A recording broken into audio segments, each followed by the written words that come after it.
함께 기도드리겠습니다. 아버지 하나님, 오늘도 우리를 불러주시는 주님 앞에 나아갑니다. 우리를 붙드시고 부르시고 동행하시는 그 주님의 은총을 덧입어 오늘도 귀하고 복된 걸음으로 살아감에 부족함이 없도록 이 시간 말씀으로 성령으로 우리를 붙드시고 함께하여 주시옵소서. 예수님 이름으로 기도합니다. 아멘. 오늘 우리에게 주시는 하나님 말씀은 사사기 8장 29절부터 32절까지 말씀입니다.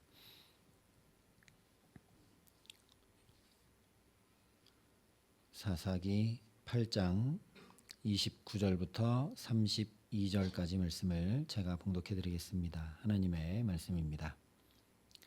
요아스의 아들 여룻바알이 돌아가서 자기 집에 거주하였는데 기드온이 아내가 많음으로 그의 몸에서 낳은 아들이 70명이었고 세겜에 있는 그의 첩도 아들을 낳았으므로 그 이름을 아비멜렉이라 하였더라.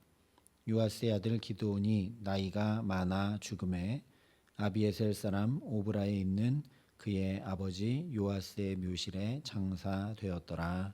아멘. 오늘 말씀은 사사 기드온의 마지막이 어떠했는가 우리에게 전해주고 있습니다. 29절이 요아스의 아들 여룻바알이 돌아가서 자기 집에 거주하였다라고 말씀을 합니다. 전쟁이 끝났으니까 자기 집에 돌아가서 사는 것 매우 자연스럽고 당연한 모습처럼 보입니다. 그러나 성경은 이 말씀을 통해 기드온이 지극히 개인적이고 어쩌면 이기적인 말년을 보냈음을 드러내 보여주고 있습니다. 왜냐하면 기드온이라 하지 않고 일부러 요아스의 아들 여룻바알이라고 말씀하고 있기 때문입니다. 앞서 6장에서 그날의 기드온을 여룻바알이라 불렀으니 이는 그가 바알의 제단을 파괴하였으므로 바알이 그와 더불어 다툴 것이라 하였음이더라 말씀했던 이유는 기드온이 하나님의 부르심을 따라 말씀에 순종함으로 바알과 아세라상을 찍어 쪼개고 하나님의 제단의 땔감으로 드렸기 때문입니다. 즉 바알과 다투는 자, 바알과 다투어 이기고 하나님을 증거하는 자라는 의미가 이 여룻바알이라는 이름에 담겨 있는 것이죠. 이처럼 사사로 부름받은 부르심을 따라 이스라엘이 계속해서 반복하여 짓고 있는 우상 숭배의 죄악을 끊어내고 기드온 자신이 먼저 하나님의 말씀을 따라 사는 일이 얼마나 복된 것이며 죽을 것 같지만 죽지 않고 생명을 얻는 길인지 본을 보이므로 이스라엘이 하나님께로 돌이키게 했던 사사가 바로 기드온, 즉 여룻바알입니다. 그런데 이제 더 이상 여룻바알로 살지 않고 자기 집에 거주하고 있다라는 말씀입니다. 부르심, 즉 사명과 소명을 따라 살지 않고 자기 유익과 만족을 위해 살고 있음을 보라는 것입니다. 그 두 가지 증거를 성경이 우리에게 말씀합니다. 먼저 31절에 세겜에 있는 그의 첩도 아들을 낳았으므로 그의 이름을 아비멜렉이라 하였더라 말씀합니다. 아비멜렉은 나의 아버지는 왕이라는 뜻입니다. 그러니 사람들이 이 기드온의 첩의 아들 아비멜렉의 이름을 부를 때마다 저 아이의 아버지는 왕이구나, 기드온이 왕이구나 라는 것을 생각하게 한 것이고 기드온 자신이 그렇게 스스로 왕이 되어 살고 있었다는 강력한 증거입니다. 그래서 두 번째로 30절에 보면 기드온이 아내가 많음으로 그의 몸에서 낳은 아들이 70명이었다 말씀을 합니다. 이것은 많은 왕들이 타락했을 때 보였던 현상입니다. 솔로몬도 아내를 많이 두어서 결국 이스라엘이 우상 숭배하는 길을 환히 열고 이스라엘이 둘로 나뉘는 기반을 닦는 자가 되고 말았습니다. 그러니 많은 아내들을 두고 그야말로 자기가 왕인 것처럼 유희를 즐겼든지 또는 여러 나라들과 화친 조약을 맺으며 그렇게 세상 방법을 따라 살았다는 말씀입니다. 무엇보다 이것은 신명기에 혹시 왕을 삼게 되어도 그에게 아내를 많이 두어 그의 마음이 미혹되게 하지 말라 한 말씀과 정반대로 행하고 있는 모습입니다. 하나님의 말씀과 전혀 상관없이 살아가고 있음을 적나라하게 드러내 보여주고 있는 것이 바로 기드온이 아내를 많이 두고 살았던 것이라는 말씀입니다. 이처럼 부르심을 따라 살지 않고 사명과 소명을 따라 살지 않고 자기 유익과 만족을 쫓으며 기드온이 나머지 인생을 살아갔다라는 말씀입니다.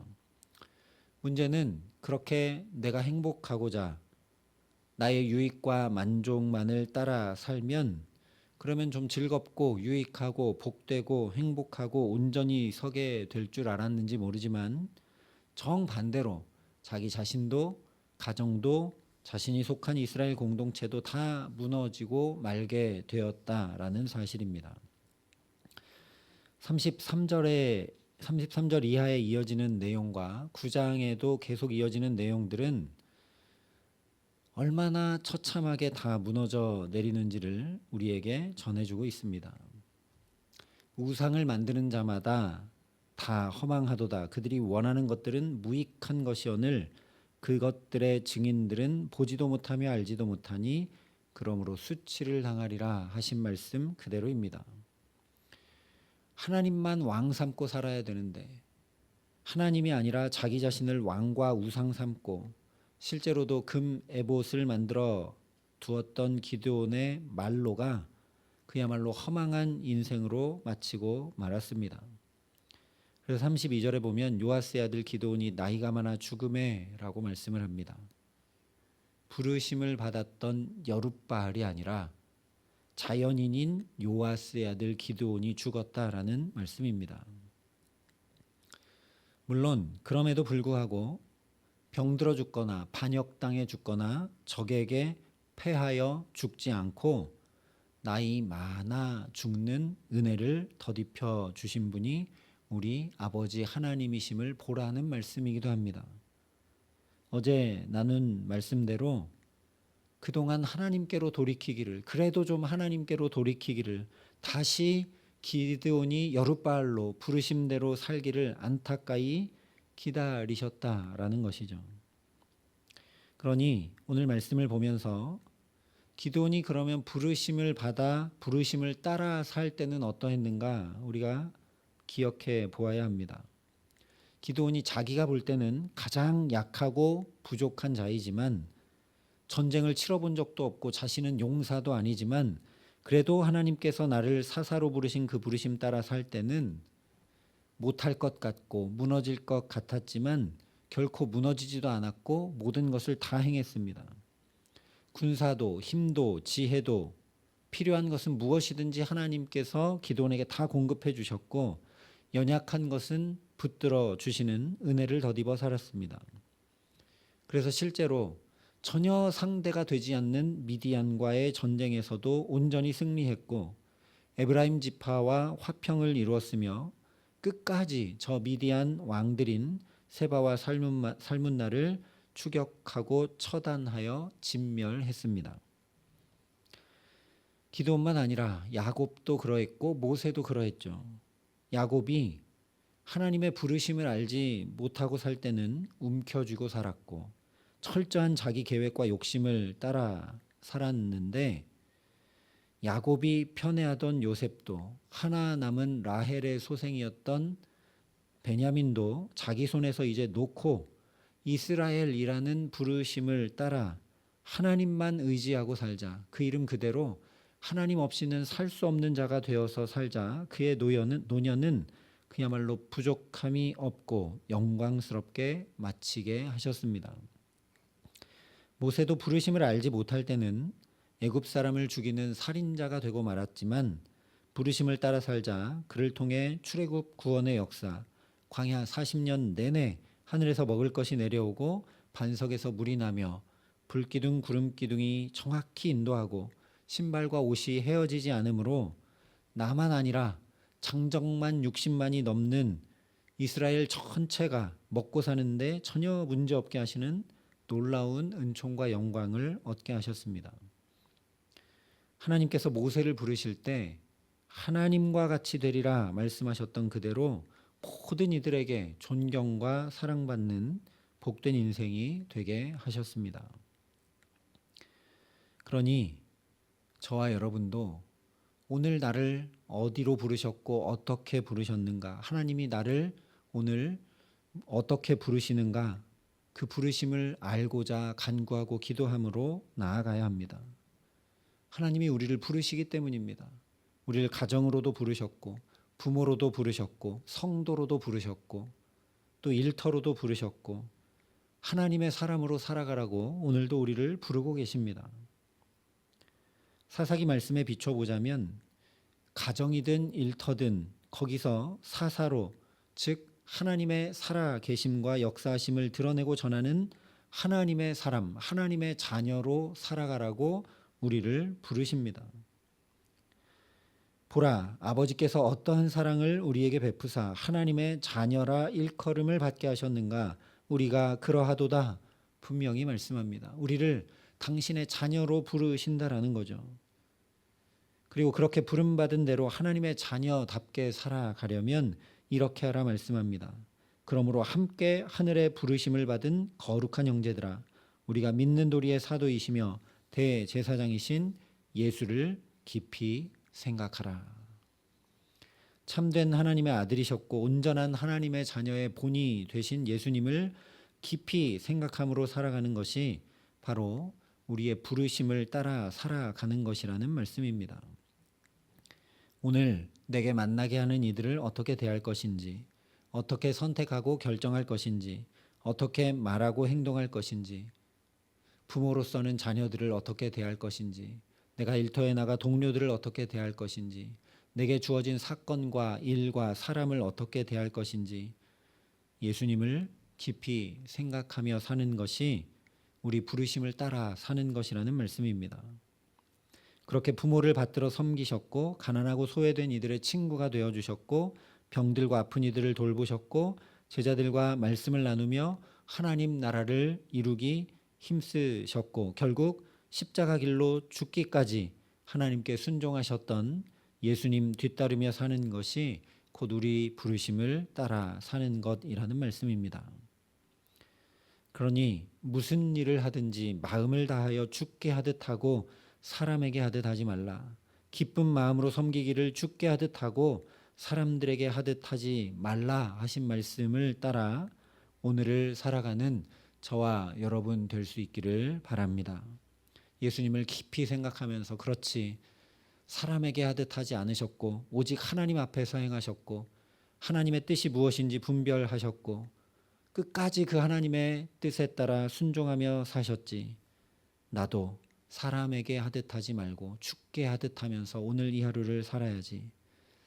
내게 주신 하나님의 아들, 딸들도 하나님의 사람이니 하나님께 하듯 하고 부부 사이에도 부모에게도 만나는 모든 이들에게도 그렇게 주께 하듯 하면서 살 수 있도록 우리에게 지혜도 주시고 사랑도 주시고 능력도 주시고 의지와 힘도 주시기를 간구하는 저와 여러분 될 수 있기를 간절히 기도합니다.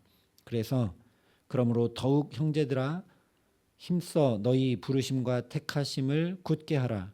너희가 이것을 행한즉 언제든지 실족하지 아니하리라 말씀하신 대로 부르심을 택하심을 굳게 하고 하나님의 부르심을 따라 오늘을 살아가는 우리 모두에게 야곱처럼 모세처럼 예수님처럼 실족함이 없을 뿐 아니라 필요와 지혜와 능력과 사랑을 가득 부어주시기에 문제도 문제되지 않고 전혀 부족함 없는 하나님의 자녀된 특권을 누리며 살게 하시는 귀한 은총 더해 주시기를 우리 구주 예수 그리스도의 이름으로 간절히 축원합니다. 함께 기도하시겠습니다.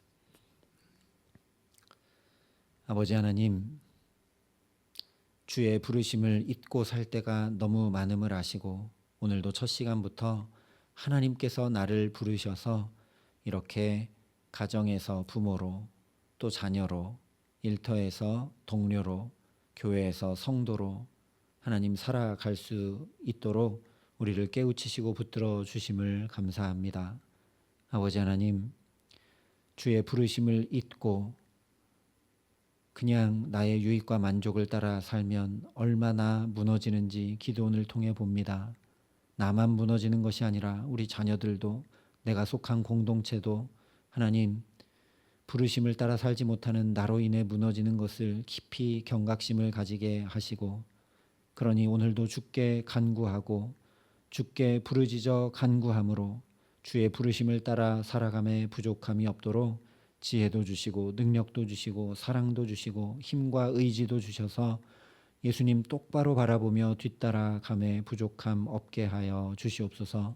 그렇게 부르심을 굳게 하고 택하심을 굳게 하며 살아갈 때 실족함이 없게 하신다는 그 말씀 그대로 오늘도 좌우로 치우치지 않고 실족함이 없는, 모든 것에 부족함이 없는 복된 삶을 주와 함께 동행하며 살아갈 수 있도록 이 기도의 시간 하늘 문을 여시고 우리 각 사람에게 강복하여 주시옵소서.